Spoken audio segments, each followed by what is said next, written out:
president at the end of the day. He addressed the press saying that he was reaffirming his support for Mr. President. Why that was going on in Abuja, here in Anambra State, somewhere in somewhere in Anambra South Central District, of course, ABGA was having its campaign for the by-election, and at that very campaign, one of the aspirants for that very position, talking about Ebuka Franklin, who has been in the news for how he was the contender for that very ticket before it eluded him and landed on Imamachuku. And yesterday, at that very campaign, he appeared to be the one who was leading, and at the end of the day, he donated 50 million naira for the campaign of Imamachuku. So that signifies that okay, we can say that he's at home with the campaign. So people who were thinking that he was going to decamp or he was going to play the spoiler, perhaps what he did yesterday showed that he is a party man and he's at home with that very party.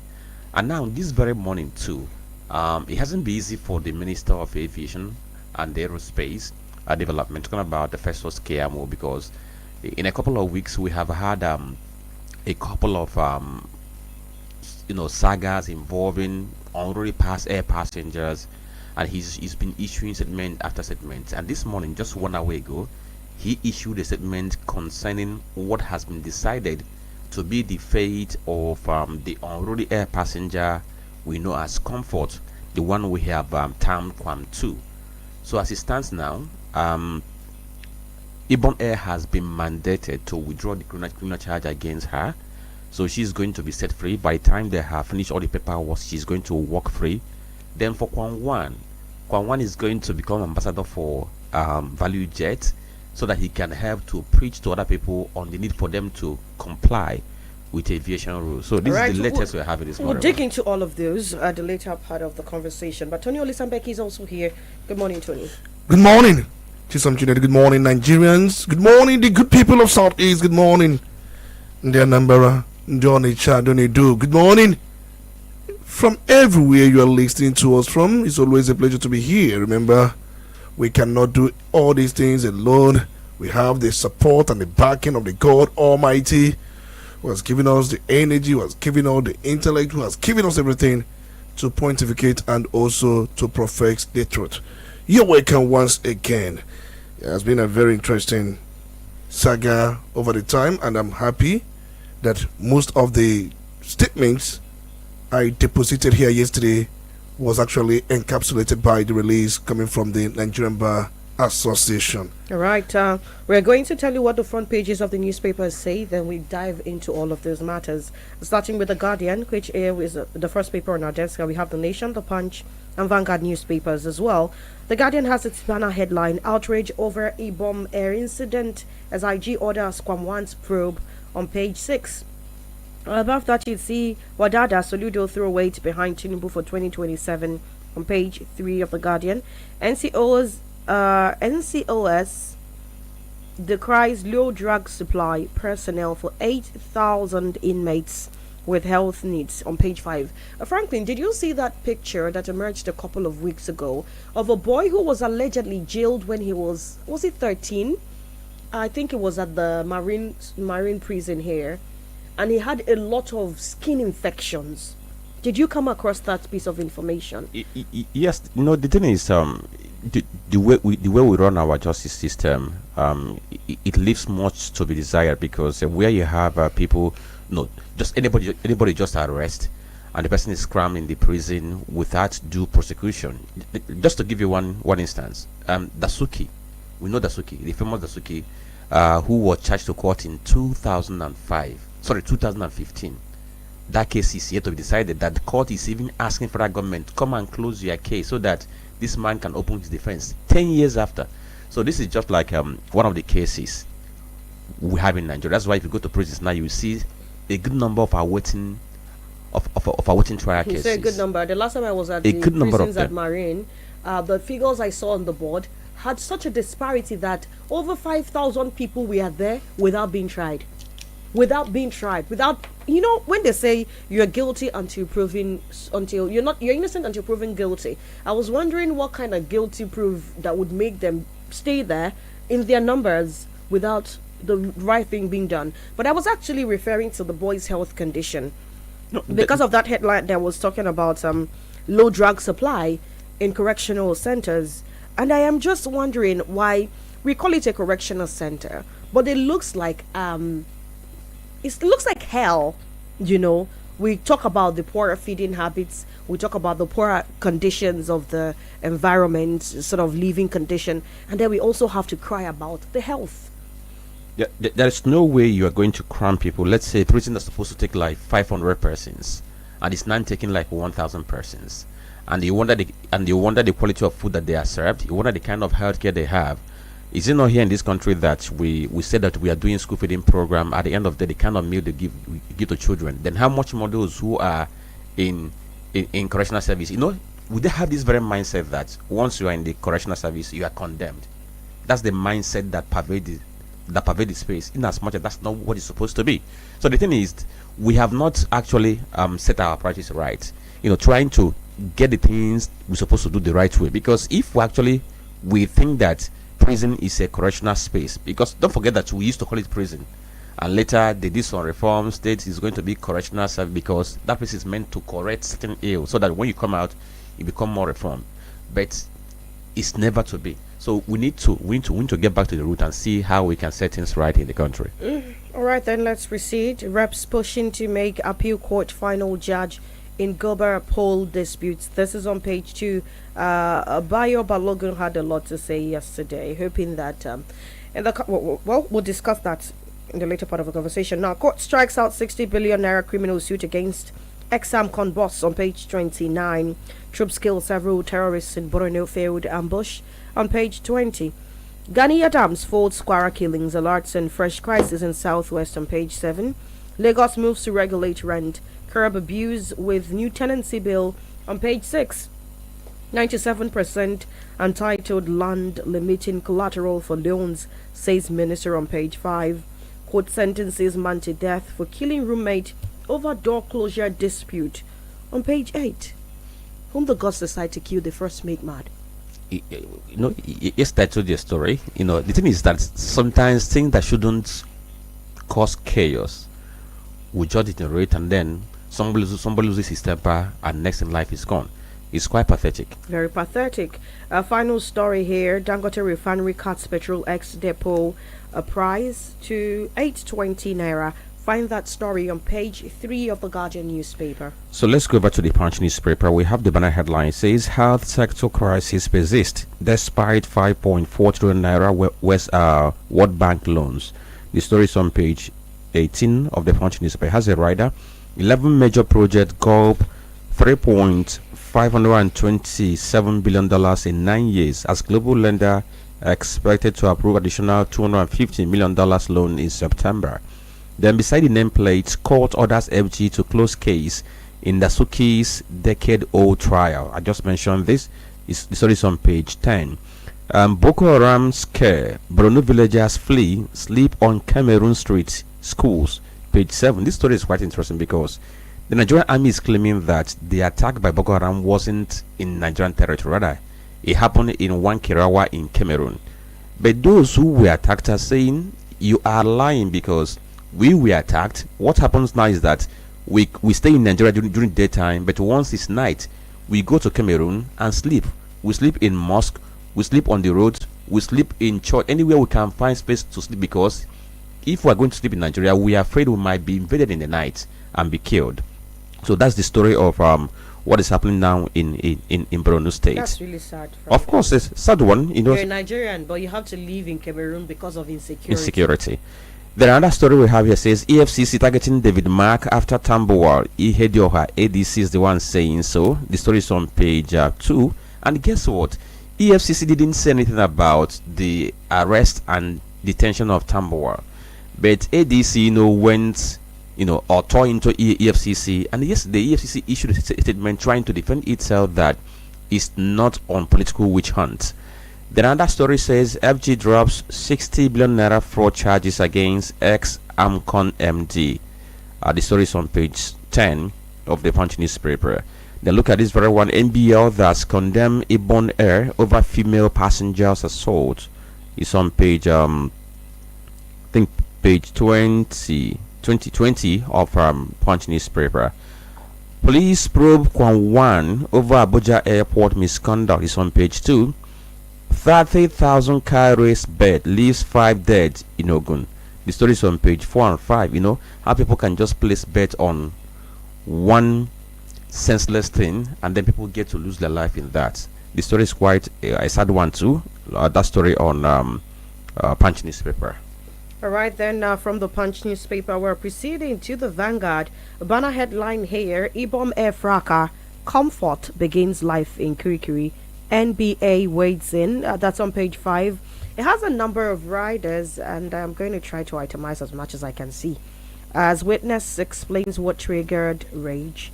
NBA condemns lifetime ban on passenger, pledges legal support, alleges breach of her fundamental rights, calls for independent probe, disagree with Ibom Air, AON, NCAA on no-fly live ban. Quam 1, Comfort's case party. Oh, say Comfort's case not same, please. Quam 1 and Comfort's case not the same. That's from NCAA. Peter Obi questions due process in passengers lifetime ban. You know, yesterday I was asking the question about how do you give a lifetime ban immediately without a total forensic audit into what exactly happened. We were seeing snippets of the video. How about you give us a full-time coverage? It's expected that airplane should have a CCTV camera covering everything that happens inside. So we were expecting a release of everything from start to finish. But what we saw were just what I call it intentional cuts meant to plead a case that maybe was not there. Selective justice is no justice at all. Labour Party Senate to investigate recent airline passengers face-off. These are the riders you'd find on that story. Okay, we're moving up. 2027. I won't deny Tinubu. We've been friends for 22 years. Soludo has that to say on page 9. Above that, Dangote Refinery reduces load price of petrol to 820 naira per litre on page 19. 16 inmates attack warders, breach Kefi prison, 7 rearrested on page 6. You know, the state of our correctional facilities would leave anyone worse than they even came in there. NMA raises alarm over mental health crisis among doctors on page 8. Atiku ADC condemned Tambuwal's arrest, say EFCC non-political tool on page 9. Stop sulking over opposition probes. We are non-partisan. EFCC replies ADC as EFCC grants ex-Sokoto Governor bill on page 6. NSCDC seals deal with 4 new operators to produce 400,000 metric tons of sugar annually on page 19. VP Shatima to investors, it's time to invest in Nigeria on page 10. Shawara leads protest to NYSC headquarters over unjust treatment of core member Ushie Uguamaye on page 9. Okay, so that story you read out, 16 inmate attack, warders breach KFI prison, 7 were arrested. I've been thinking about this very story. Are we paying attention to what is happening to our correctional service, because it has become more of a recurrent decimal? I can recall that last year 120 people escaped, from the prison after torrential rainfall. That one happened in Abuja, not Abuja, in Suleja prison in Niger State, close to Abuja. In 2022, we also had a case where about 600 prisoners escaped, and this time around, some of them were suspected to be members of Boko Haram jihadists and then Islamic State. What about in 2021, where we also had about 1,800 prisoners who escaped, after government attacked prison in Imo State? And then they can even count down. I think it was in that same year too. That was in July, when about 800 others, escaped in another jailbreak. Now the question is, all the jailbreaks we have been having, is anybody taking note, trying to investigate to know whether there was a kind of conspiracy between the inmates and the prison warders? Now let's go to the Nation newspaper. And we have this headline that says, Amechi, how Fayemi and I began opposition coalition. It has a rider, we started in Nasiru Daniel's house. These claims lack basis, says ex-executive governor. And then another story says, INEC begins continuous voter registration nationwide on Monday. The story is on page 3. And above the nameplate, Tamboa, EFCC hits back at ADC over unprovoked attack. The story is on page 2 of the Nation newspaper. Illegal 176 estates, diaspora depositors demand refund. Aloeme, that's on page 4. How non-interest finance sector can grow by Edu, that's a Waledu. And then another story that says national single window to take off in March. The story is on page 8. Then IGP orders probe of Kwanwan's Abuja airport infraction. It has a story. Miss Emanson remains in Kirikiri. Then another story says why I am supporting Tinubu, says Soludo. It has a rider, Senator Wadada. Nobody can defeat president in 2027. And the last story says despite, or rather dispute over property demolition, Daniel gets restraining order against Ogun government. The story is on page 6 of the Nation newspaper. Sorry. And we are starting from home. The conversation is starting from that visit to Asorok by the Anambra State Governor. You'd need to hear Governor Soludo speak himself. The progressives are working together. And subsequently, it's a fundamental idea that I believe very strongly, that all the political parties who profess progressivism should actually come on together in a massive coalition, to deepen the process not only of our democracy but also of economic and social development of our country. And so for me, when I say progressives working together, it's a call for all those who call on that. And then talk about President Bola Ahmed Tinubu. I mean, I don't make any, I have no apologies about it. President Tinubu is my friend, has been my friend, 22 years now, and counting. So you don't deny a friend or begin to be very about who is. He is my friend. I support him. And I'm impressed by the bold steps he has taken, particularly in the areas of the economy, the structural reforms. And I have said so severally. We're taking the right steps. We only need to stay the course. All right, then, those are some of the words of Governor Soludo yesterday when he paid a visit to Asorok. Pretty much, Tony, you have seen a lot of the interpretations that have come from that trip and the statements that Governor Soludo made afterwards. What would be your take on that?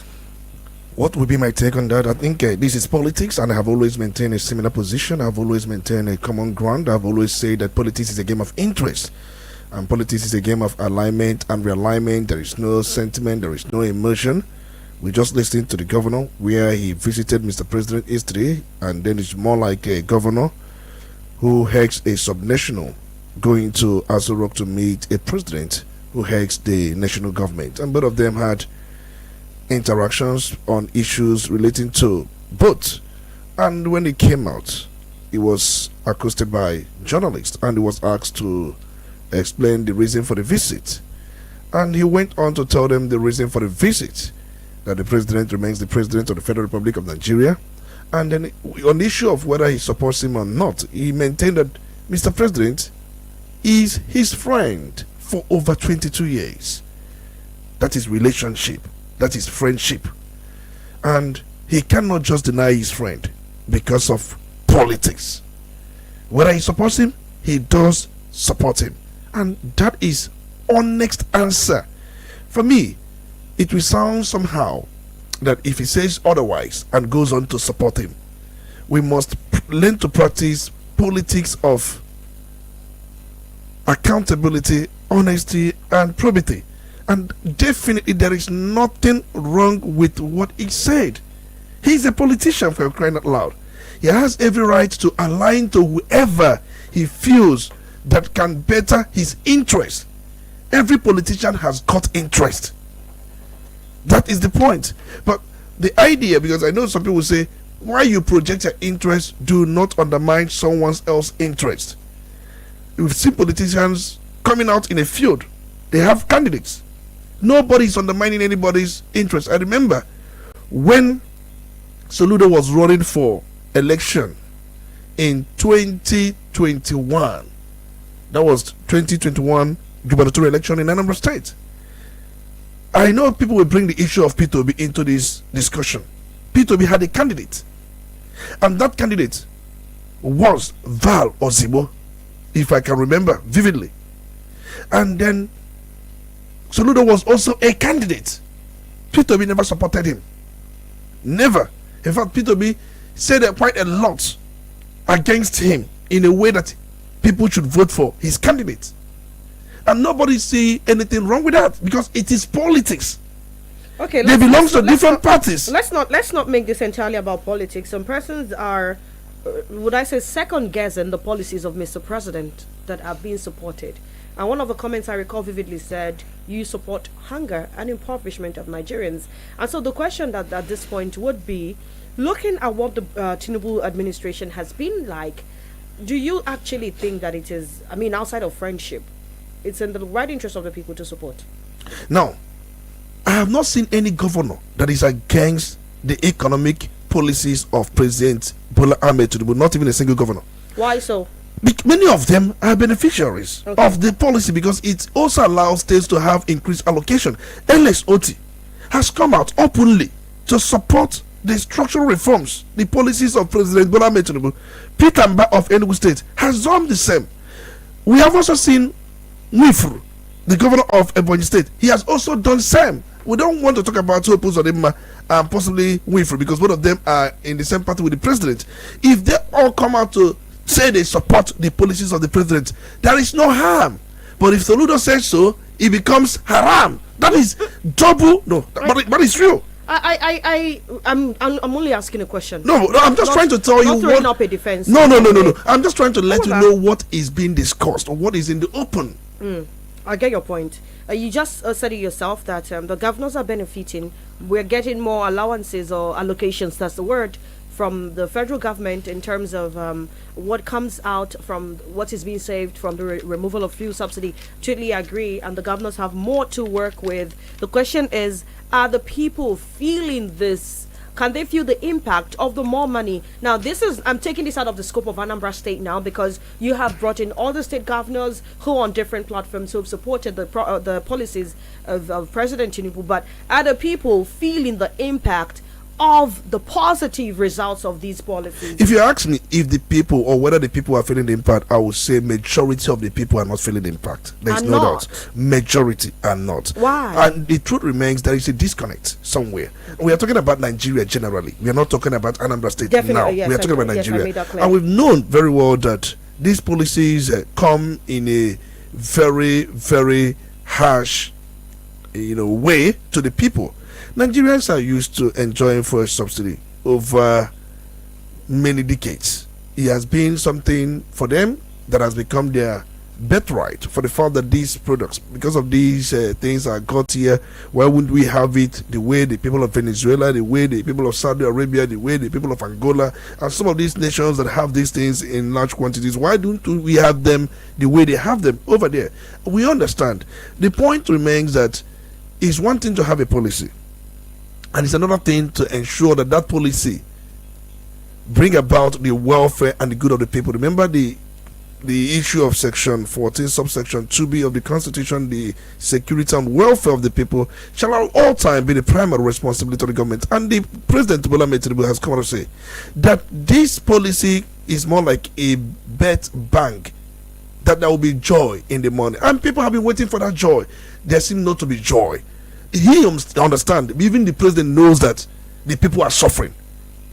The governors, they all know that the people are suffering. People know that there is hunger in the land. And one thing is this: the way and manner the Mr. President came about these policies, I have always condemned it, I have always criticized it. You cannot shake the economy with one thing that holds the economy without proper planning and proper cushioning effects. There's no cushion effect. if you look at some of these programs, federal government sponsored welfare programs, credit card, conditional card transfer, and many of them many of them are not impactful. One, because the coordinators, many of them are corrupt. Even the institutions that go on to ensure that these things are done, they are corrupt. Secondly, there is no data. There is no planning. And if you look at some of the promises made to ensure that the policies of the government, 3 cardinal policies, subsidy removal, which even all the presidential candidates agreed to that they will remove when they assume office, and the president also did the same thing. Second, the devaluation of naira, and then flotation of our foreign exchange. Some of these things had very immense impact on the economy. We've seen our GDP drop by valuation. We've also seen probably our reserve. We've been told that it has hit about 40 billion US dollars. But the point remains, these things are not impactful. Many Nigerians are unemployed. Many Nigerians are jobless. Many Nigerians cannot find job. Many Nigerians cannot pay common house rent. Many Nigerians cannot access basic medical care. Many Nigerians are suffering in penury. Many Nigerians are suffering abject poverty. And many of them are willing to do something, but they cannot find something to do. Many businesses are closing up, and even those that are also existing, they're having challenges trying to survive. So we've got all these things. We cannot deny these realities. Aren't the state governments supposed to be like an offshoot of the federal government? This is what I mean. The federal government makes gains via the subsidy removal and so many other policies that affect the lives of every Nigerian. The money saved from that are shared back to the states that are supposed to help make the lives of the people better through their developmental projects. But unfortunately, we see that these developmental projects are not, carried out in a way that the people are immediately impacted. Let's not also forget that the federal government has on its own also failed the people a couple of times. They talked about a better transportation system, and we cannot boast of that. Over 2 years after, and I don't know how many states rather, actually have standard CNG powered government-run bus stations or transportation systems working. And so the point is, everything that the federal government was supposed to do to immediately cushion the effects of the policies on the people have not been done. The ones that are expected of the states have not been done, in as much as they now receive more allocation. Now, who is supposed to be calling who to order when what we get is I support you. When I say I support you, Tony, I think it's going to be a tad bit difficult for you to just poke into my affairs. It's like this marriage between the different state governments and the federal government. And so nobody is checking to see if the people are actually getting the dividends of democracy. If you ask me, I would say states have their own peculiarities. Let's talk about Anambra State.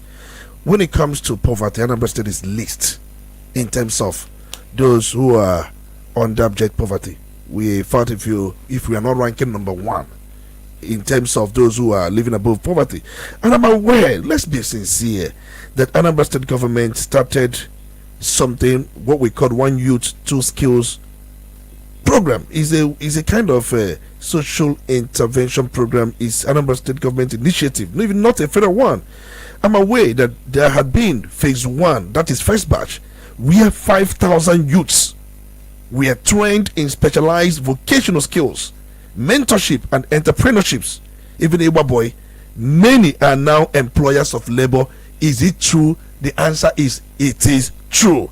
I'm also aware that among these 5,000 people, they were giving grants of about between 400,000 to 500,000 without any charge to start up something, having learned that skill. There is no government, I dare to say, in Nigeria, not even in Enugu State, not even in Imo State, not even in Abia State, not even in Lagos State, that has done something of this nature. Not just training these young people in specialized vocational skills like mentorship, entrepreneurship, giving them the wherewithal, the technical equipment, and at the same time giving them grants. I was at the venue where they were handed these checks. Not just that one. We also have the phase 2. which probably is the current batch, we have selected 8,620 participants from about 183,000 applicants, about 8,000 new youth trainees, and about 620 existing master trainees who also receive support to grow their businesses. And let me tell you something, this program spans about 42 different skills, including woodwork, fabrication, CCTV installation, solar engineering, even cosmetology, leather working, livestock farming, and many of them, even cassava processing. I can go on and tell you this. And this initiative has been lauded by the Youth Development Commissioners as a transformational movement aiming to reduce unemployment and create thousands of millionaires, with Soludo targeting at least 8,000 new millionaires in this phase and about 10,000 beneficiaries in the next. Now tell me, from the same allocations other governors are getting, he has decided to go about it in this way to equip many youth. If you talk about the most youthly friendly governor, I've been with this youth. In fact, where I stay, I have one youth tool skill, many of their outlets rendering the same service, and nobody has come out and say that this thing is a facade, that this thing buwayo ega hapuru na enyelo ya obula ezioku, and nobody has come out and say that the very first 5,000 bash, do you know what it means? 5,000 people not giving them political appointment. It's all about equipping them with lifetime skills. Nobody will come out and say he hasn't done something. Let's forget politics. Tony, can I come in here? Because I want to go back to the foundational issue that gave rise to where we went to now. I'm talking about the visit of our governor to the president yesterday. Two things were spotted out yesterday during that very visit. In fact, if you look at the APC circles, if you watch the conversation, you will see the line that we're going to, and they were able to spot out what the governor said on one side. Then they were also able to spot out the inscription on the cap that he wore to that very presidential villa. Two things were spotted out: progressive working together, and then that insignia of Mr. President we normally see on every cap he wears. It was also on that very cap. But the governor explained that this cap was prepared when Mr. President came to Anambra State to commission project. That was when those caps were prepared. So perhaps that has been taken care of. But let's look at history a bit. This is not the very first time Governor Soludo has shown his support to Mr. President. If I should count, this should be like the third time that he is saying that he aligns with Mr. President, he aligns with his policy.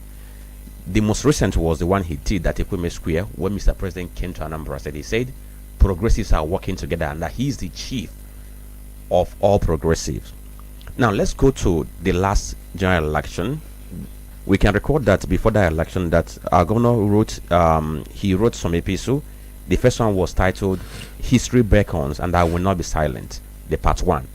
Now people are saying that in that very piece that he wrote, he appeared to have aligned with PDP candidate then, Atiku Abubakar. So they're now comparing it now with what is happening now, that the governor is aligning with Mr. President. Now they are trying to read this political meaning into what is happening. They are trying to say, is he making this very thing because he wants to ensure that he secures his second term? That's what I'm saying. And now Mr. President, he said Mr. President is doing well. He has brought in some reforms and they're all working for the good of Nigeria.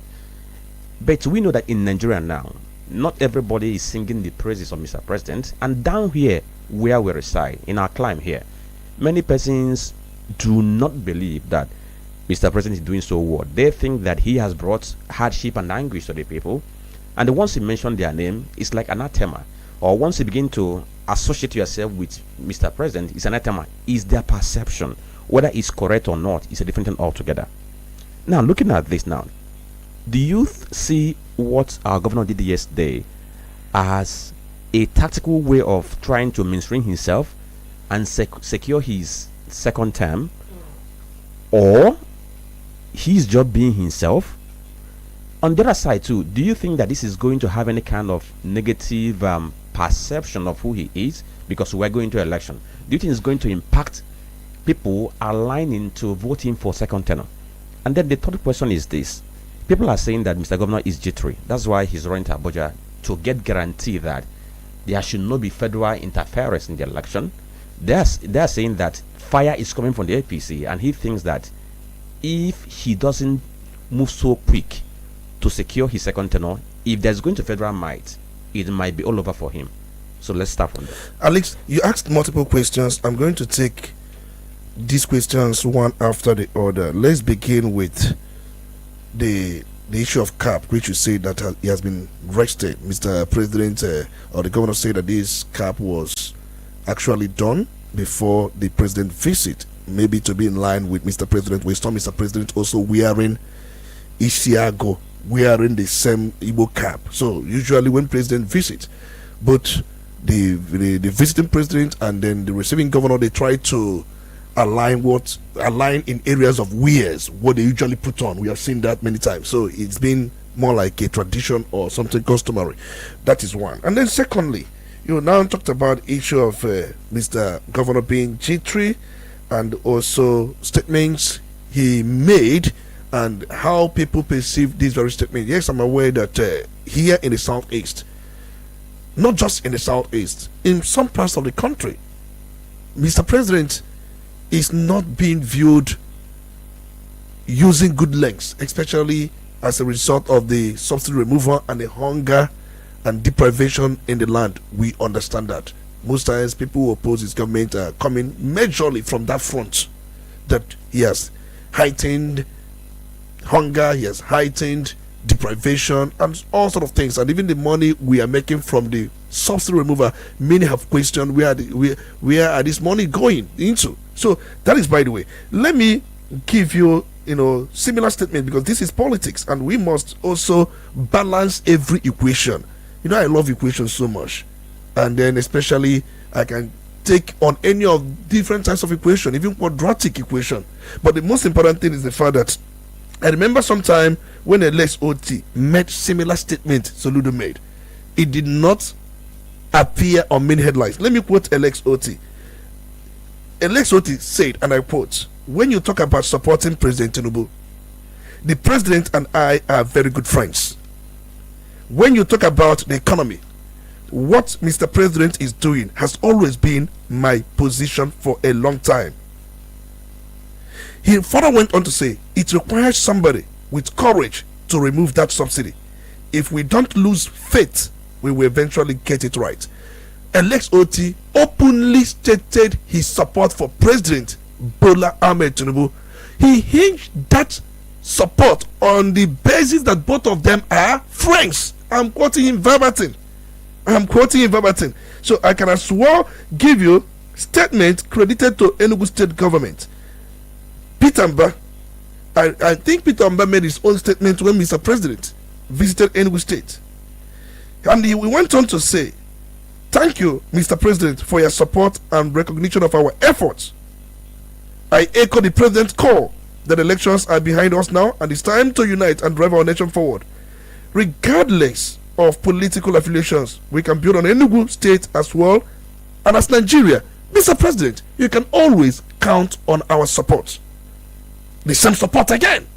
And he did not make all the headlines. One thing I have realized here is that if it is coming from Soludo, it's always a problem. But if it's coming from Oti, no problem. If it's coming from Mba, no problem. And what Soludo said yesterday, just the point I'm trying to make. Don't you think that it is because of this back and forth between Soludo and Obi? Okay, let me ask. So is it about? Do you think that people are actually quarreling the fact that Mr. Governor made this statement, or they are reading political meaning into it? They're saying he is doing it because he wants to secure his second Let term. me ask you this question. Governor Willie Obiano Abukodike, prior to Anambra State 2021 gubernatorial election, made the same visit to President Muhammadu Buhari. He visited Mr. President. Remember that very period, if you can recall, Anambra State was not just under siege. Some political gladiators have taken over the political landscape, and they were boasting their connection in higher places, making everyone to believe that the result will be written. They are not talking about winning election. And we saw massive defections. We saw House of State House of Assembly members, about how many of them defected? About 6-7 of them, including somebody who was given that ticket by Governor Obiano on compassionate ground. I'm talking about Honorable Obimma, a brother to Father Bubemonso. Governor Willie Obiano gave him ticket to run on compassionate ground, and he betrayed him. He was one of those that defected to APC. You know, Tony, I'm coming. No, I'm giving you a background. You don't need to. We need to round up this conversation because of a commercial. When these things were happening, Obiano Bokurike made a visit to Buhari, and he made Buhari to understand the security situations and certain boastings. Buhari assured him election will be free and fair. There is nothing wrong when some people move around to tell people that the result will be written. Mr. President has the might, the federal might, the security agencies, and some of the people that work in that election. These people, apart from INEC, they're under him. So, if I don't know why Soludo visited anyway, but I'm saying if he visited to extract commitment from Mr. President that the election be free and fair, there is nothing wrong. It's not about being jittery. After all, in that election, Abga won 19 out of 21 local governments. Even with the boasting, even with the whole thing, even the way and manner many of them were defecting into APC. At that time, Governor Willie Obiano went to Aso Rock to visit Buhari.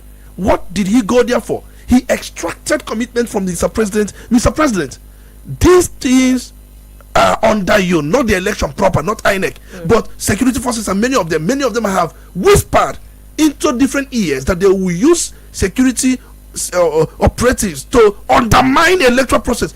Buhari assured him that will not happen under my watch, and election went free and fair. So if, let's assume, without conceding, because we are assuming that Governor Soludo had gone to extract such similar commitment from Mr. President that the election be free and fair, is not jittery. There's nothing wrong with that, because there are those who are moving around the streets telling everybody that the result will be written, telling everybody that forget these things, that very day you got full. So for me, we are going to witness election this coming Saturday, and Soludo possibly, he is the chief security officer of the state, and the President Buhari is the chief security officer of the country. If both of them align on security related issues, on how security will be deployed, I mean, the most important thing, let the will of the people prevail. Let election be free and fair. We take a break now, attend to a commercial. We'll be right back. Udala Radio 104.7 FM.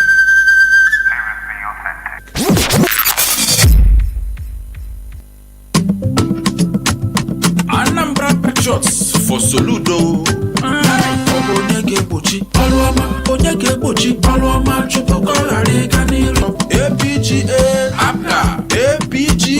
APGA ndị Anambra gakwanụ ntio unu ekwekwene ka ewere unu wee gbochie ọrụ ọma Chukwu nna Chichas Soludo wee na-arụ na Anambra steeti. Unu makwa na anyụkọ mamịrị ọnụ ọkpụ ụfụfụ. Ngwa bịakọtanụ n'igwe ka anyị kwado nwanne anyị nwoke bụ Chukwu ma Chichas Soludo. Unu afụghị ihe niile ọ na-eme na mbara dị iche iche site na Anambra North, South to Central. Na-ekwu okporo ụzọ niile nke ọrụgo, na-ekwu ụlọ akwụkwọ nke ọ na-emepe, na-ekwu hospital nke ọrụgo. Unu afụgono ka ụmụ nwaanyị anyị si wee na-amụ nwa n'udo free of charge. Ụmụ akwụkwọ wee na-agụ akwụkwọ n'efu. Ihe a niile ya na ihe ndị ọzọ ka Chukwuma Chichas Soludo na-eme na Anambra steeti. A na-ekuzi maka New Government House nke gwuru okwu ya kemgbe 1991, ya bụ 34 years na ya na Soludo arụgharịghị ya. Kedu maka New Solution Fund City? Nwanne m Soludo nọ n'ọrụ. Ndị Anambra ọrụ ọma ama nkwụkwọ agụ bịanụ n'igwe ka anyị kwado nwanne anyị nwoke bụ Chukwuma Chichas Soludo. Anambra Patriots for Soludo. Udala Radio 104.7 FM. Seriously authentic. You're listening to The Polity. Get involved now.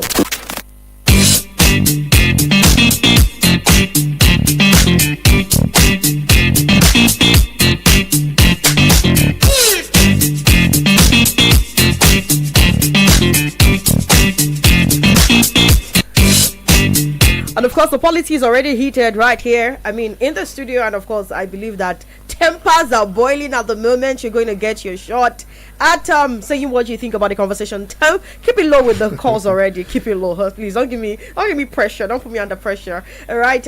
We're still the Polity on Udala Radio 104.7 FM, and we are moving on from that visit of Governor Soludo to Asorok yesterday to other matters. And gentlemen, we are going to be looking at the push presently being made by the House of Representatives and, of course, the committee in charge of electoral reforms to make appeal courts the final place of judgment in gubernatorial disputes. And, of course, like I said earlier, Bayo Balogun said a lot of things yesterday. I took a look at some of the things that are supposed to be amended, starting with the Electoral Act amendment. Okay, we have three things. I'm just going to the implementation of early voting provisions for essential service providers and specific groups to facilitate greater electoral participation. Franklin, when was the last time you actually ever voted? Well, ever since I became so ingrained in media job, I think in the past two elections, I haven't voted because on election day, I'm at work. I'll tell you something. The last time I voted was the year I got my voter card, because it was in my final year in school, and right after that I got into the field, and ever since then I haven't had a chance to vote. And so this is like fighting for us. Listen to Bayo. He was talking about I'm trying to recall the group now that went to see the Yaga IGP. Africa. Yaga Africa, that's the word. Yes, they went to see the IGP to see how it would be possible for police officers to vote pre the election day so that they can go of the various election duties while still exercising their franchise as Nigerians who also get affected by the policies that whoever comes to power will be making. Now, also, he talked about the creation of an Electoral Offences Commission and a political party regulatory agency to monitor electoral conduct and manage political party activities. Also, he talked about revisions related to election timelines and the transmission of results for improved efficiency and transparency. There, he also talked about the reduction of the time that is spent before swearing. No, I rephrased that. He said there is going to be a reduction in the time spent at the judiciary and at the different courts of competent jurisdiction, so that it comes in a way that everything has to be concluded before swearing in. And so it comes to bringing down everything to about 150 days. That's approximately 5 months, if I'm not mistaken, and everything has to happen at least before the swearing in day. Something about everything coming down to 185 days as well. And also the allocation of special seats for women, youth, and persons with disabilities in the bid to enhance representation in governance. But let's start with let's give an overview here, Tony. What are the things that stood out most for you and the things you want really looked into? Because I recall when Bayo was speaking, he was sort of evasive when it came to the conversation about who appoints the INEC chairman. Yes, I have always have a position on this issue, and my position has never changed. Because from the look of things, whether you like it or not, I'm a statesman. So I'm so much concerned about issues that affect our state. But then I may not support a program, I may not be in support of things, but I will tell you how it happened and balance up everything.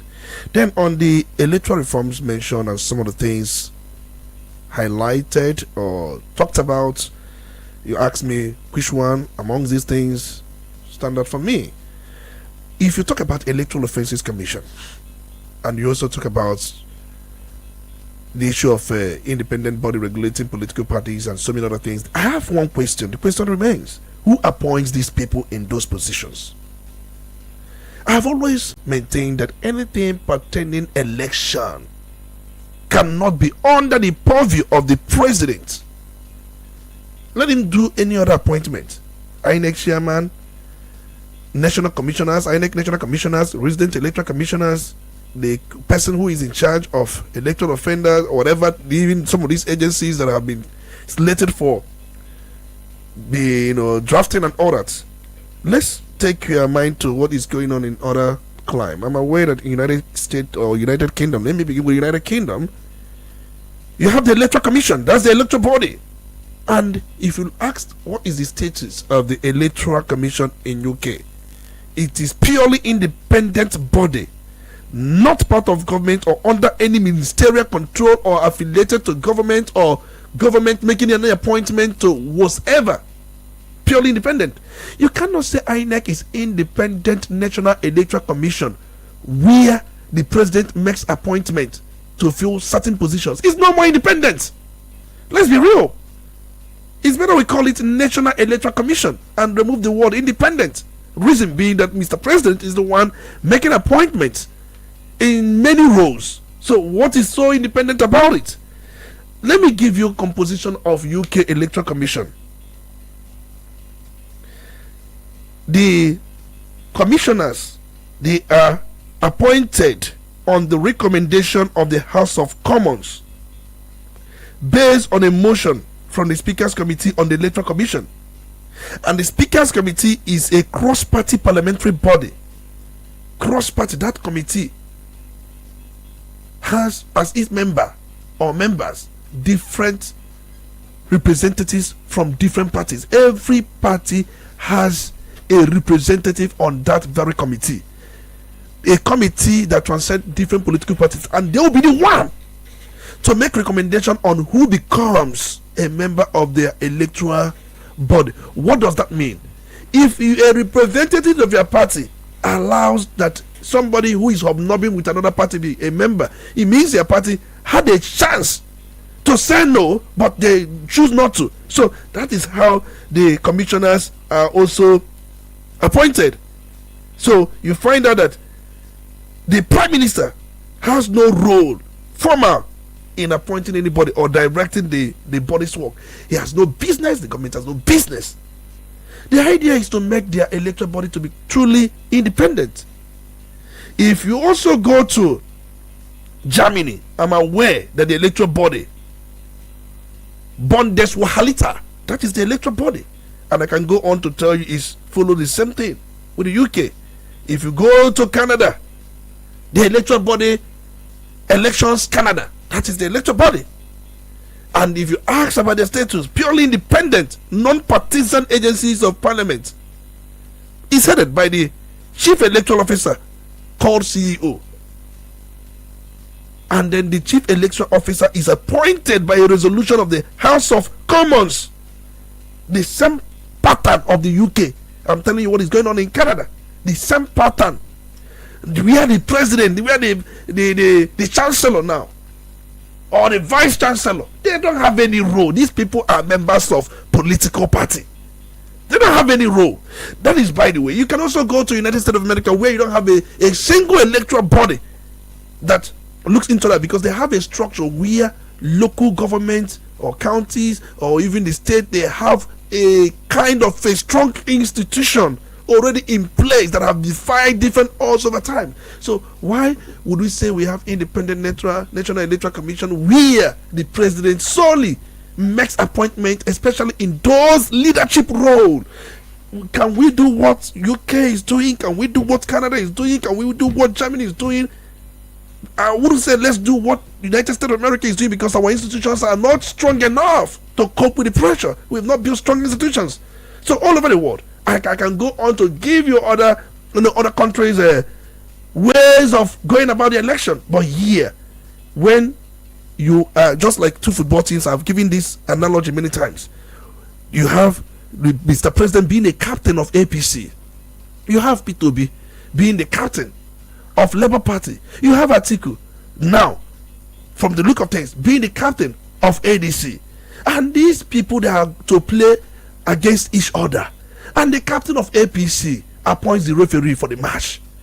And you say it's independent, you say it is fair. The captain appoints. Yeah, we know that is one of the matters on the table. How about that? But they talked about electoral offenses commission and some of these agencies they want to create. They have not told us how the appointments will be made. From the look of things, the president will be the one that will make this appointment. And they have not said much about the issue of transmission of election results and bringing in technology, tech, into the electoral system to sanitize it, to bring issues of a human interface, to reduce it or find ways to bring it down. So these are some of the things that have not been able to do. So you're saying that among all the amendments that are proposed, why they might feel that they are making the right step, that the teething problems have not been identified to Definitely. be addressed. Now, I want to hinge my question on the one thing which I singled out from what he said, because even from the headlines, that's what they have singled out, talking about this very bill seeking to amend the 1999 Constitution to make the Court of Appeal the final arbiter on governorship election petitions in Nigeria. Now, because I've been wondering whether this is the issue, where the petition ends is the issue when it comes to our election jurisprudence, or whether there are other things. Take, for instance, if you go to 1999 Constitution, I think section 285(5), it provides that a petitioner must file an election petition within 21 days from the date the election results are officially declared by INEC. So what that simply means is that if we conduct an election now and somebody feels that that election was not conducted in line with what is supposed to be, the person has 21 days to file his petition. Now, within these very 21 days, you need to gather everything you needed to begin this very case. And we know that to prove an election case in Nigeria, sometimes it feels like Madesege Wetiji or that's what it feels like to prove election case in Nigeria. Now, if they are going to reduce the number of days that a petitioner has for him to file his petition, and they put at 21 is too small, and they want to bring it to about 14, I'm wondering what we're going to get. Why am I asking this? If you look at our electoral act, for you to prove that election was rigged, it takes a whole lot. One is this: you have to show specific allegations, so it shouldn't be general. You must be able to, state what form of rigging occurred, whether it's a ballot snatching, overvoting, result falsification, vote buying, intimidation, manipulation of beavers result, and you must be able to link each allegation to specific polling unit or ward or local government. You must be able to get strong documentary evidence, which could be certified true copies of Form EC8A, EC8B, EC8C, and others. And in some cases too, INEC result sheet, which of course you must get from INEC. Sometimes when you want to get it from INEC, they will play hanky-panky. You must also get certified true copies of Beaver's machine record, INEC result view, plenty things that you need to get for you to be able to do this. And the 21 days, it's not even enough, and they want to reduce the number of days for petitioner to be able to do this.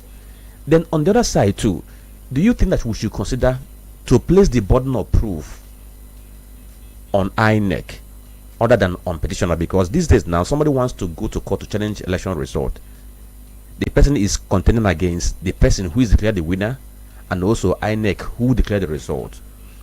And those materials you need to get to prove your case, many of them will come from INEC. And when you want to get it, it becomes a hurdle. So should we swap the role where the burden of proof that this election or this result declared by INEC is valid should be placed on INEC to defend its result? I've maintained my position on that, and you know my position. The burden of proof has to be swapped. INEC should take that very responsibility. The issue of 14 days, 21 days, that is filing petition.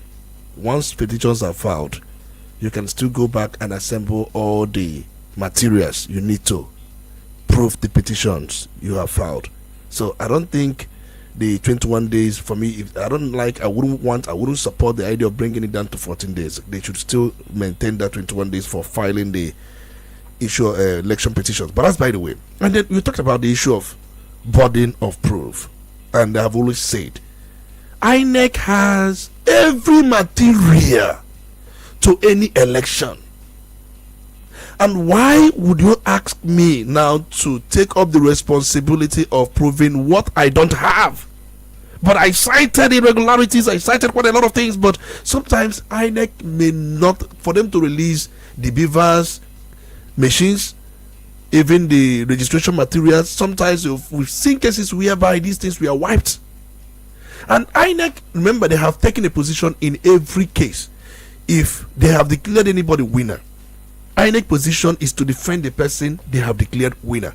And in defending the person they have declared winner, they try to whittle down, try to undermine whatever evidence the other person who is challenging the person they have declared winner may have access to, and they start by denying the person access to these materials, and it becomes difficult. Look at what happened in Edo State.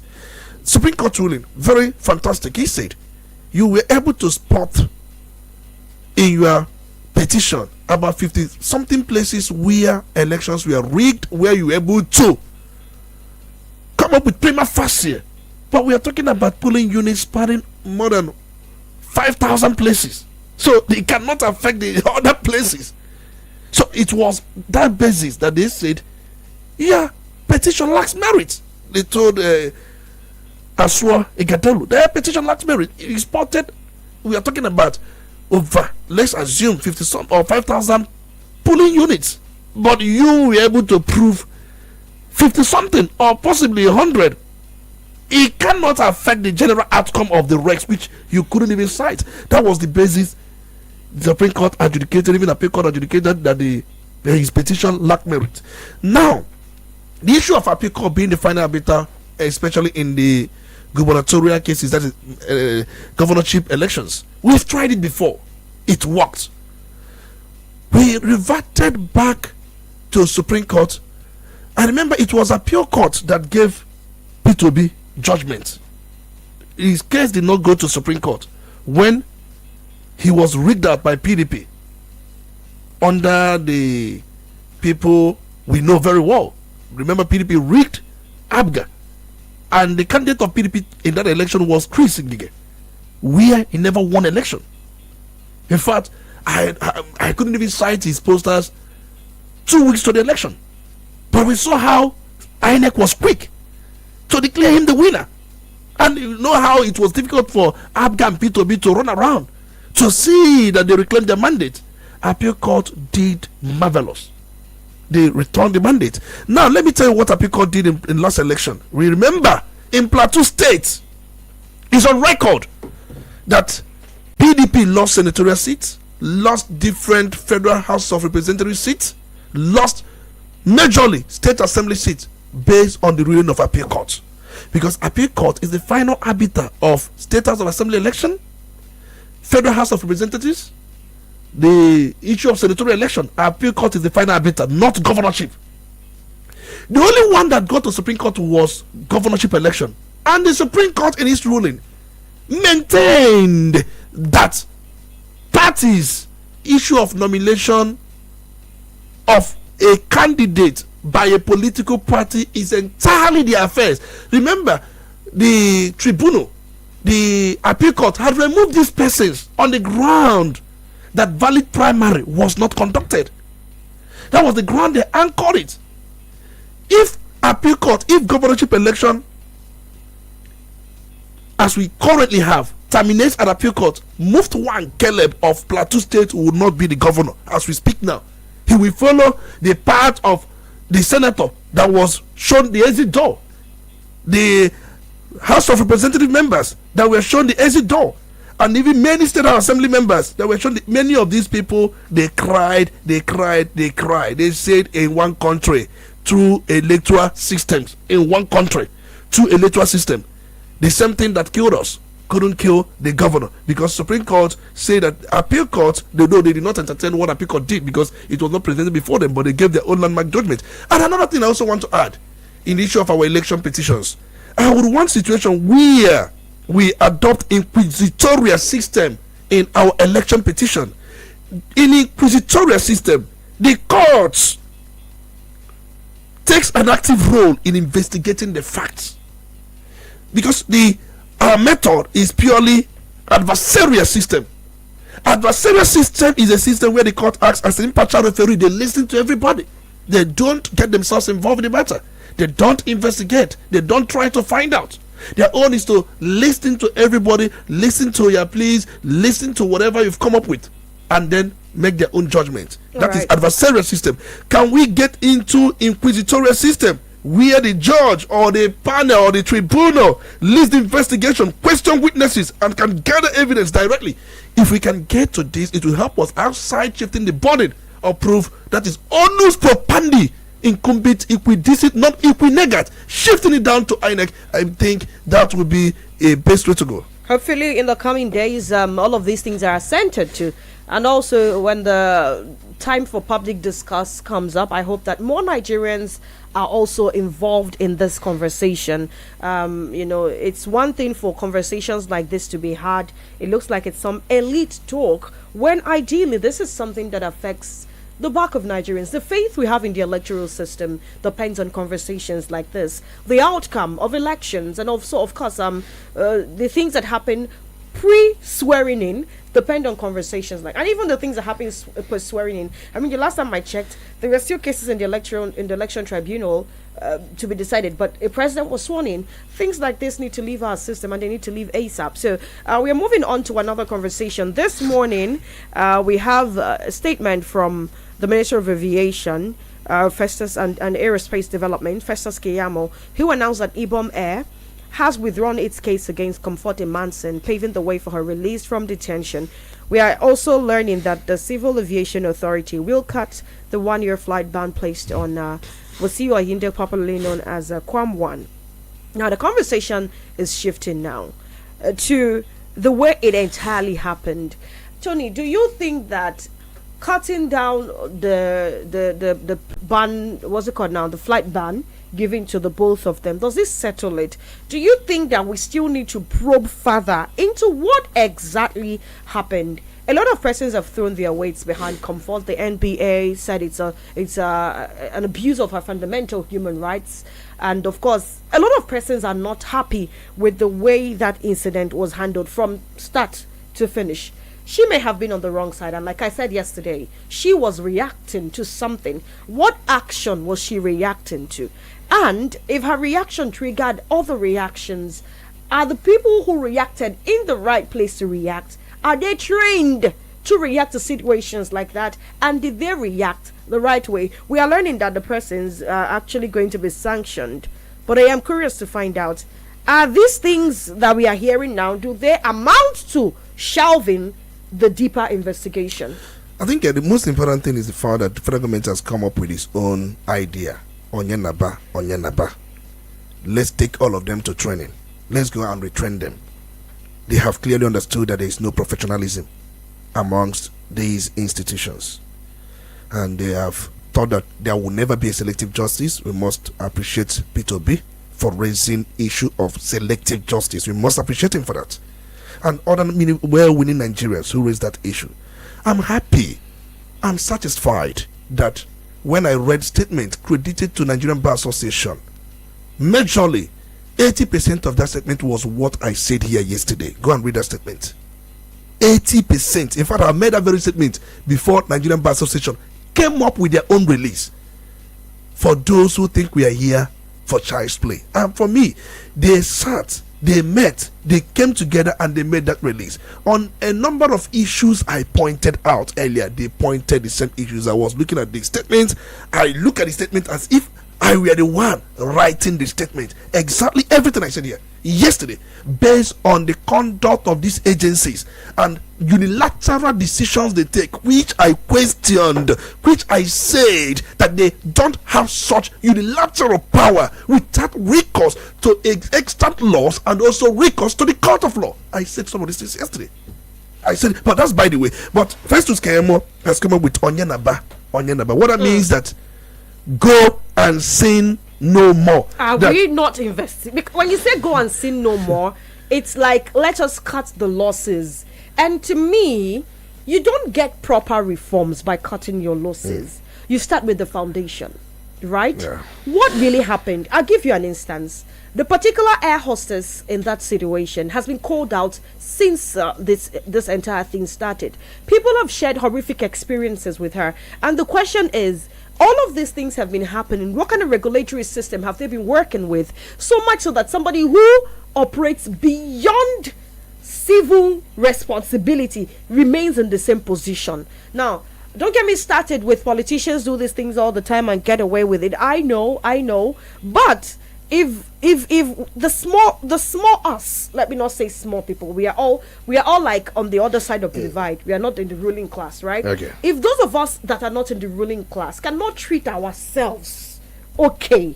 It's like leaving the war that should be against this other class and fighting it among ourselves. She has been called out severally for being badly behaved, and her bosses probably have never gotten this report, or have they not?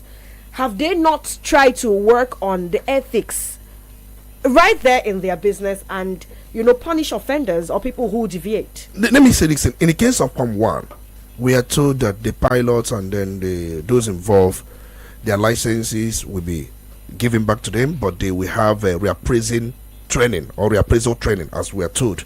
And then I wanted yesterday, I never had the time, I never had the opportunity to talk about the issue of International Civil Aviation Organization standard and also International Air Transport Association guidelines on unruly passengers, airlines and airport security. I did not have such time to educate the public, to let the public know what is expected for those who will bring their own village matter or the way they do things in their own yard or the way they reason. Everything has got rule, everything has got standard. In fact, you must follow the rules, you must follow the standard. And you talked about why are we fighting ourselves instead of those. Nobody's fighting anybody. The word fight, I understand what you mean by that, but the point remains that we leave shadow, we leave substance to face shadow. All these things are shadows of weak institutions and poor governance. Let's be honest. These things are as a result of frustration. Even those working in those agencies frustrated, passengers frustrated, nobody is happy. These things are offshoots of being unhappy. Remember yesterday, I blamed the institutions more because I have always believed institutions are bigger than individual. But these things tells you quite a lot. It mirrors the decay in our society. It mirrors a lot. It's not just about airline, passenger and all that. I'm not seeing it only from that angle. I'm seeing it from the deeper angle of frustration in our society. I tell you something. I have said everything I wanted to say about this in yesterday. The federal government has got the right to discontinue, to withdraw, to transfer. We've talked about it here many times. It is there in the Constitution, through the office of the Attorney General of the Federation, and they have asked police to facilitate the release of the young woman from Kirikiri prison. And I've also asked that the operators, airline operators, they will lift such illegal ban. They don't have such powers to give a lifetime no-fly ban. They will ask to reverse whatever they have done, even whether it is illegal or not. And in fact, the workers training, according to KMO, Faces KMO, will be conducted. These people, they are not professionals. Take it or leave it. They are not. As a professional, you know your emotion cannot interfere. You're a human being, but you are trained to resist emotional interference. If you have got that training, you are a professional. If you have not got that training, you are not a professional. There are times, even under heavy provocation, we are naturally, ordinarily, as a human being, you have to react this way. But that you are training, that your professionalism will resist such attention. At that point, if you have not occurred to that level, you can't call yourself a professional. Okay, we have just a quick question. Some of these things. A quick question, because if you look at the statement which was raised by Keyamo, in fact, like we can say that everything has been balanced. But the question of whereby they want to use Wasi, is it because he's popular to make it an ambassador where he can now champion the message of people understanding that they should not be unruly when they are on aircraft? On that part, people are asking questions. Then, but do you think that, because my quick question is, do you think or do you believe that the public outcry in balancing the punishment won the case for comfort? I think, apart from the public outcry, we must appreciate Nigerians. We must appreciate them. One thing I love about Nigerians, they speak up. Even when they may not come out in one way or the other, they do speak up. Some of these evils. And that is why we have always maintained this. Leaders do well when the followers are putting them on their toes. When the followers, those who are being led, do their own bit. If you don't do your own bit, they will get carried away. We must appreciate Nigerians for speaking out, and we must also appreciate the media. Even if when no one appreciates me, I know I'm satisfied. Right. But the truth remains that one key thing, there is no professionalism in that very sector, which has been directed that let's take them back to classrooms, let's take them back to the training centers. And not about that, because most times, even when you think you're professional, there's also need for retraining. You know, yesterday when the air hostess blocked the young woman's pathway, I asked, are you now doing the work of security man? Can you be the accuser, the petitioner, the prosecutor, the adjudicator, and then come up with... I asked these questions yesterday. But the point remains that the federal government has said, you know what? Then you ask question about Wasu. Yes, in other climes, especially a quick statement, in other climes, when somebody who is notorious for such kind of issue, sometimes they are being designated to lead a campaign, to tell other people, I've seen the light. It's more like evangelism, born again. It happens here too. Yes. What's his name now? At the point, this guy, Naira Marley, was made EFCC ambassador. Definitely. So even the young lady, what's her name? What's the name of the young lady? Comfort should also be made an ambassador. And in so doing, you are doing the work of rehabilitation. She goes all out to tell people, I have done this thing this way, I have been on the other side, now I have seen the light, and the need for all of us to be on the right channel. But I still insist that a proper investigation should be carried out. Let me ask you something. Mercy supersedes judgment. No, I'm not. It's even in the Bible. Judgment, mercy does not take the place of an investigation. But the truth is this. So what are we messing for now? Is it the air hostess who supposedly triggered it? Because from everything that Ibom Air gave us, the role of the air hostess in the entire fracas was not entirely explicitly pointed out. And so when you speak of mercy, it's like, let's now forget what we do not know.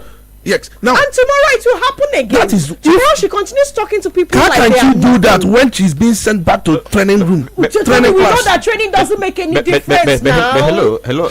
I don't think that everything has been swept under the not everything. If you have read, does it mean that Festus, you said after reviewing all the incidents, yes, after listening to every side is wrong stakeholders, that they have decided to come out with so and so in a way to, balance, because there was a wrong done. Definitely, we highlighted that yesterday. There was a wrong done. Now we highlight. See, I understand where Chisom is going. Chisom is saying, let's investigate this the way they for record purpose. To give us videos for of the girl fighting them and tearing her dress. You know, should give us a record of what happened. You know the highest court. The highest court is the court of public opinion, and that court has already condemned that air hostess. Well, let's go on a commercial break, guys. We'll be right back.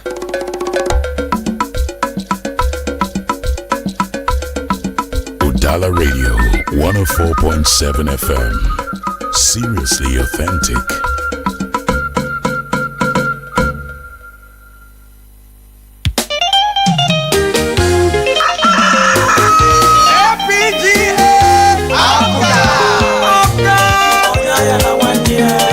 North Constituency 1 orukwa ka o si eru mgbe anyị nwere ohere ijikọ aka ọnụ wepụta onye ga-anọchite anya anyị na Anambra State House of Assembly n'ụlọ omebe iwu Anambra State. Mimi Ifeoma Azikiwe bụ nwaanyị nwere ọgụgụ isi nakwa mmụta zuru oke, nwaanyị na-eme obi ebere. Ọ bụ nwaanyị dị mma Chukwu zitere anyị ije nọchite anya anyị na 16th n'ọnwa Ọgọst n'afọ a. Ka anyị rụpụtanụ n'igwe kwado Mimi Ifeoma Azikiwe site n'ibinyere otu pati APGA aka n'ebe esere ọkụkọ. Ebe ka anyị ga-ebinye aka ebe esere ọkụkọ tụnyere Mimi Ifeoma Azikiwe maka nnọchite anya bụ Igba.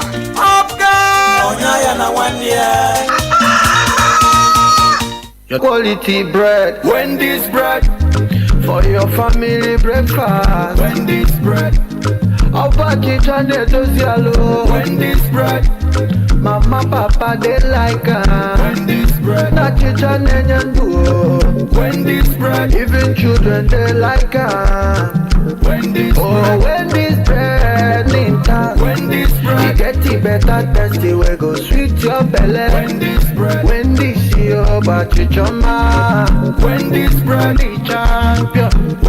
Wendy's Bread, your tasty bread. You can contact us on our official address, Second Business Park, Enugu Road, GRA, beside Onitsha, Anambra State. We also have another branch at St. Michael Plaza at Tandy Road. Also contact us on 070-1149-1571. Wendy's Bread, your tasty bread. Wendy's Bread. Udala Radio 104.7 FM. Seriously authentic. You're listening to The Polity. Get involved now.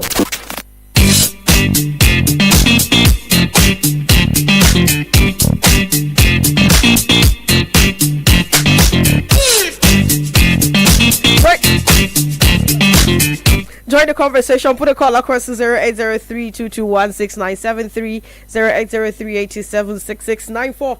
I beg you, please be as objective as possible and stick to the 2 minutes mark.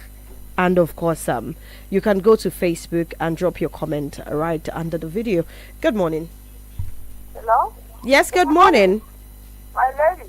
Yes, good morning. Good morning. Good morning. I thank you very much for your prowess this morning. You told you Olisa Mbeki. Good morning. Good morning, my friend Franklin. You're welcome. Sorry, others. Go ahead. About settled issues. Does it? You, sir, you keep talking of institutions. How do you build institutions with this kind of judgment or whatever? The federal government look into it because the federal government would have been taken to the cleaners.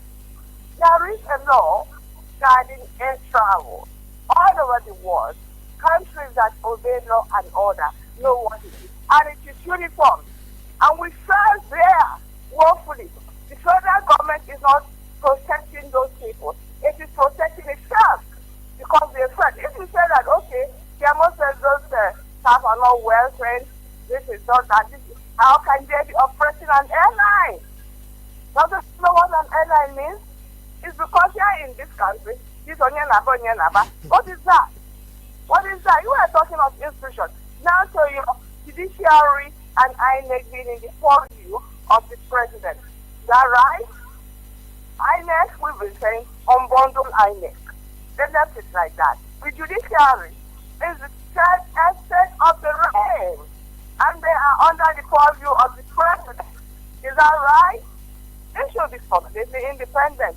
If these two institutions, if you like, are well and looked after, do you think we'll be in this quagmire of not being able to conduct ordinary local government elections? Now to Soludo, my friend. I was in Anambra State. We went to do Kabu Kani.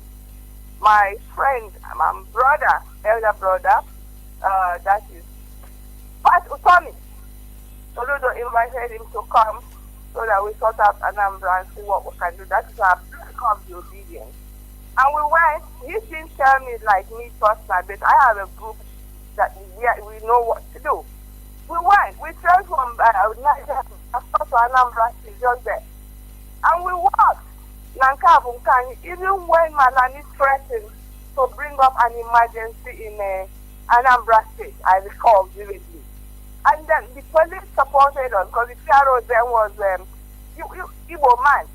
And then all these we spoke with them. Powerful and cool. Then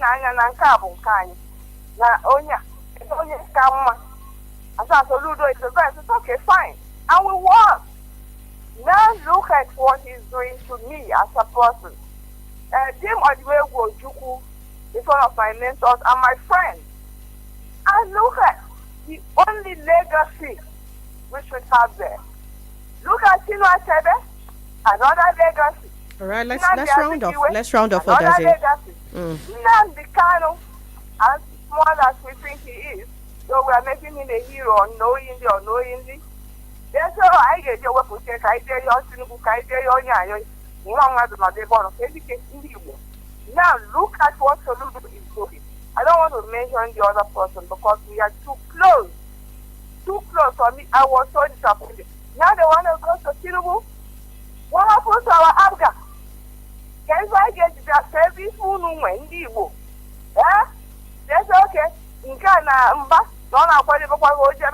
All right.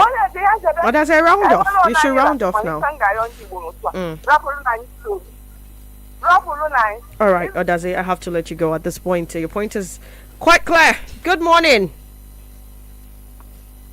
Are you there? Yes, good morning. Hello, good morning. Good morning.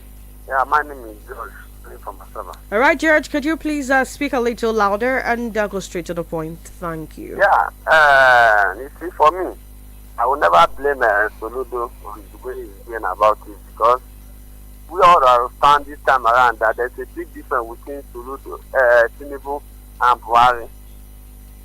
If they are not can go and visit Tinubu then, and Buhari then, and Buhari giving the assurance, we all understand that in the 8 years of Buhari has never interfered in any election in Nigeria. We understand what happened in Delta State, where the governor probably warmed me up. You know, a person that is presenting the political party, it's another person. That will never happen. That they will not the most other man in. We will establish that. But there's a big difference between Buhari and this man that is sitting there. This man know how to reach. Because why am I saying this is that? What I'm saying is that we have already seen the election that have already happened in the present, that are already conducted in ways in the state and know the exact way the election was. So the man is trying to come close to him. I think it's for your safety. But nobody will see something that is coming. A day that is coming and after let the day come and so let it play your card where you win the election and go don't win the election. But for me, going to visit the president, you need to stay everywhere. We're talking about the next aspect where Mr. Chika was saying about these people that are training. I still want to let you know that I'm still doing that in Delta State here. Since the time of Odua, they have been doing it in Delta State. Even one of a friend of mine graduated from that for fish pond training, and the government from Delta State supported him. I want to ask you something. George, how much was given to each person trade? How much that was given to the person, apart from giving the person tools? How much? Because what I said. The money is not full of contention. No. Look at my statement. Look at my statement. Look at my statement. No, I'm not saying board of contention. No, I'm saying that no government has given 500,000 to over 5,000 people trained for free. Tell me that government. That's my statement. All right then. I'm sorry, but your network is a bit cracked. It's a bit messy. Good morning. Wonderful morning to you, Chisom Chinedu. Good morning. Good morning to you, Olisa Mbeki. You're welcome. Honorable Diki Kinechukwan, I'm reaching you live from Onitsha. Go ahead. Well, I think the whole thing is getting more and more interesting here.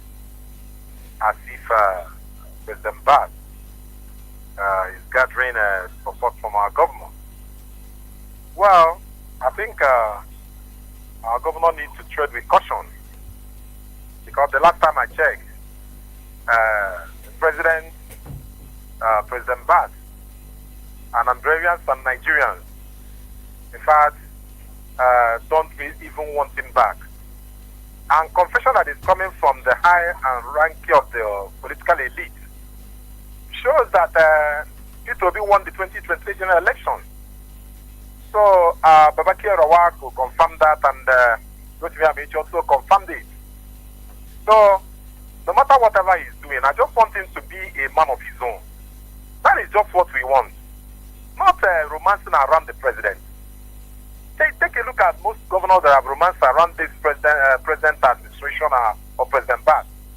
What have they to show for it? Okay?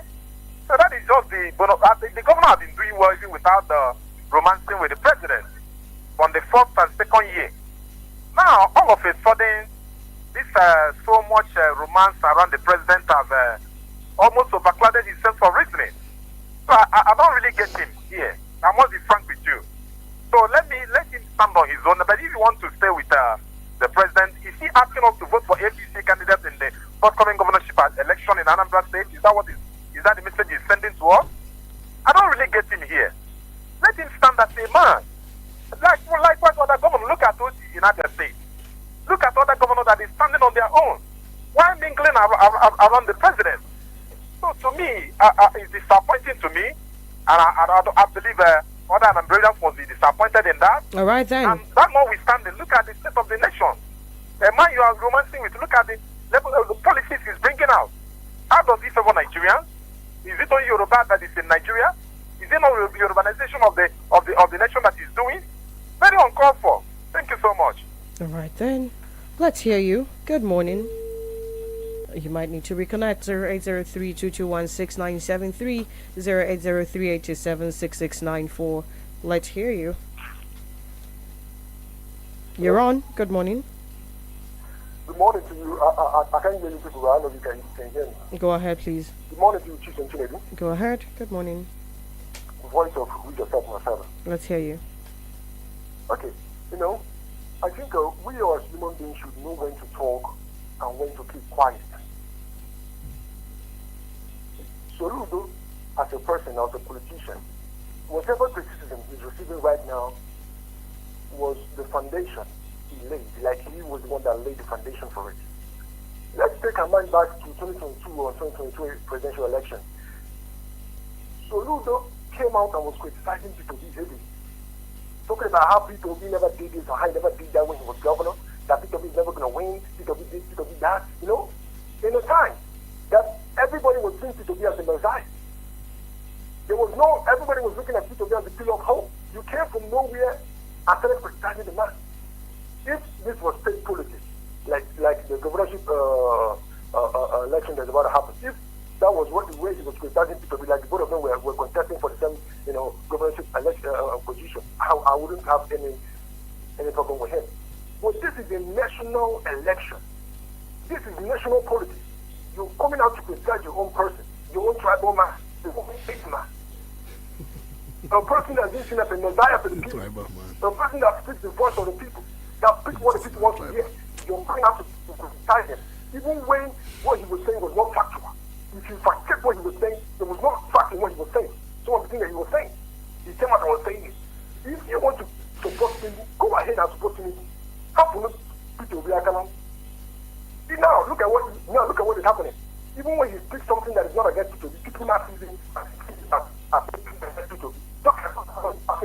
Was it last week when he was talking about when he was criticizing his fellow governorship aspirants?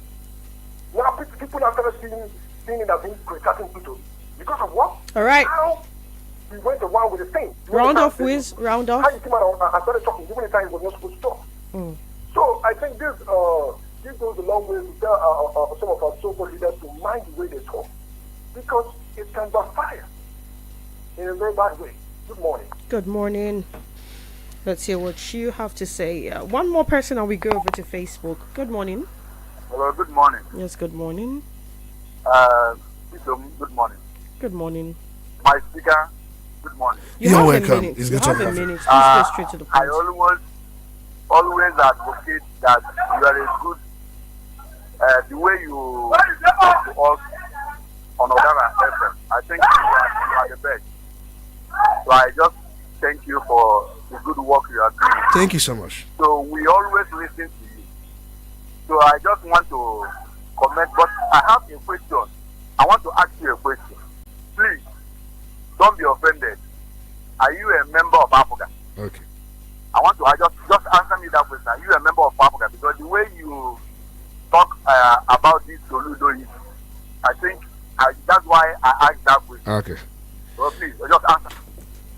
Over to Facebook. I'll respond to that. Okay, so before I go to the Facebook page, let me read this. Maybe it could be a breaking news to some persons. It might not be. Now, this was posted on the Facebook page of President Bola Tinubu 1 hour ago, and it has gathered like 4,400 comments.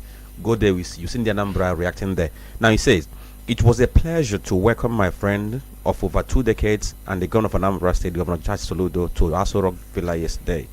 We share a firm belief that all who profess progressivism must work together to deepen our democracy, strengthen security, and transform our economy. We discussed the bold reforms underway, the need to stay the course, and the importance of tackling insecurity through both decisive action and inclusive opportunities for our teeming youths. Our administration will continue to partner with every state that is serious about human, social, and economic development because Nigeria's progress is strongest when we work together. We will continue to take a bet on our dear country, Nigeria, to ensure sustainable and shared prosperity for the future. So that's the end of it. So let's now go to our Facebook page. So some of the posts on our Facebook page, I will just see how I can compress them. Take for instance, okay, we'll look at the post by Obina Williams. Okay, all right. So Tony, he's asking question 2 regarding the position you took. Okay. So you are going to address that. Okay. Then Wisdom Peter, we thank you for joining. Then Odnake Gon says, okay, I commend you guys for the wonderful job you are doing. So he's also asking question about Tony defending the governor of Anambra State, asking whether you are a member of ABGA. Okay, then Master BSJ says, to me, it's not bad to follow a person who knows the right road to success, not to the detriment of good people of Anambra State. This administration is full of anti-party, no doubt.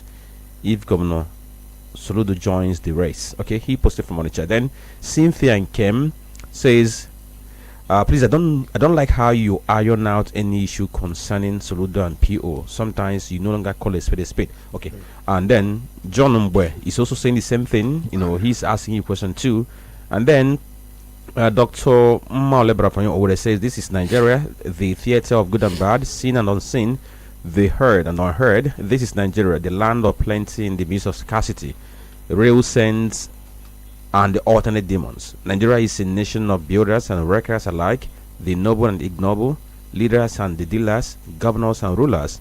It's a nation of looters of national treasury and the wretched, a nation with high ambition but with low motion. Wow. Then John Umbo also comes back again, the same thing he's talking about. Then Ugochukwu Frank says, this isn't justice, it's selective mercy based on status. In Nigeria, your punishment depends on your popularity, not your actions. He says a poor girl, abused and humiliated, had to depend on public outrage before they even considered her release. A celebrity gets 1 month's slap on the wrist and a new job title as ambassador. Same ministry, same country, different price tags for justice. No matter what, I will be rich. Okay.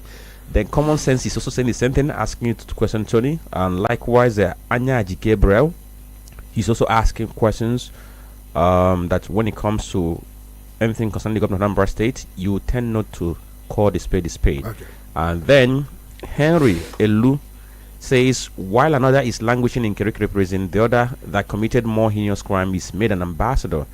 Oshomole should come and clean the mess he started. And then he says Soludo is free to support whoever he wants to support, but he should know that he is only entitled for 1 vote. He should first deliver himself and ensure he is re-elected come November 8 before throwing his support to another person. Then Ojeku Ben Somto Chukwu, thank you for joining. Sebastian Abigwe, thank you for joining. James Okegod, thank you. Chukwu Boeze Onyeze, thank you. Nobatu Chekwe, thank you. I did this because we're out of time. Please try to understand. All right, now the ball is now in my court. And then for many feedbacks I've got, I know Chisom is giving me a signal. For many feedbacks, I appreciate these feedbacks. Thank you so much. And then I must let you know, the people involved, they are my friends. P2B is my friend. Ngige is my friend. Soludo is my friend. And so many of them. I can go on. These are people I have had one-on-one interaction with from time. In fact, if you go straight to my social media, you may even see what do you call it, many of their pictures, but then I've tried to delete many of them as well. Now, coming back to the issue. The issue is nobody has challenged any of my statement with fact. I think Williams was the person that came close to it and said when Oti said what he said and when Mba said what he said, I quoted Oti here, quoted Mba here. Both of them were expressing support for President Tinubu. But And William was saying, Oti was saying that based on the subsidy removal and based on whatever, that is not. He went beyond subsidy removal. Let me say this: Peter Obi as a governor, during his re-election around 2010 or thereabouts, he went and met Jonathan. He made the same visit Soludo made. He made this. In fact, he was the first person that initiated such kind of visit. He was the first person that pledged ABGA working with any government at the center. And that was why ABGA adopted Jonathan as the candidate under Governor Peter Obi. Now, Peter Obi went to Aso Rock to extract commitment on fair and fair election. He made that very movement first. Abokodike made the same movement. Willie Obiano. Then Soludo made the same movement. Now Soludo becomes the villain. Something Peter Obi started. The movement he started, making visit to the president, either to extract commitment on fairness of the election. And they have done the same. And many of them have come openly to support any president at the center. One would ask, is Jonathan... See, let me tell you something. Politics is a game of interest, not emotion. In Second Republic, we saw that alliance between MPN and MPP. That was what produced Umejoke as the Speaker of the House of Representatives.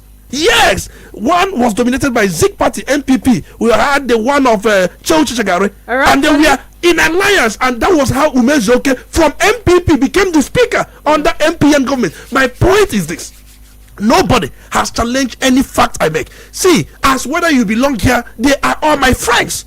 I wish them success in all of their endeavor. I can't come here and which it will be undermine any of their interests. I cannot, but I can always state the fact. Challenge me with any fact. I have quoted Ote, quoted Mba. I can go on and quote many other governors. My concern is, you said Soludo wrote a epistle.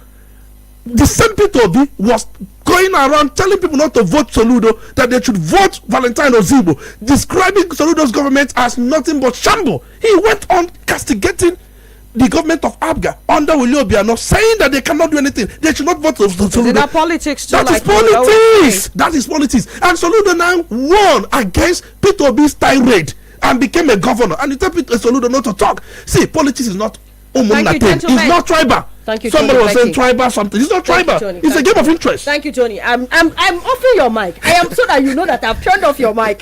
Franklin. It is seconds, what it is. Please. It is what it is. It is what it is. That's what you have to say. Politics is what it is.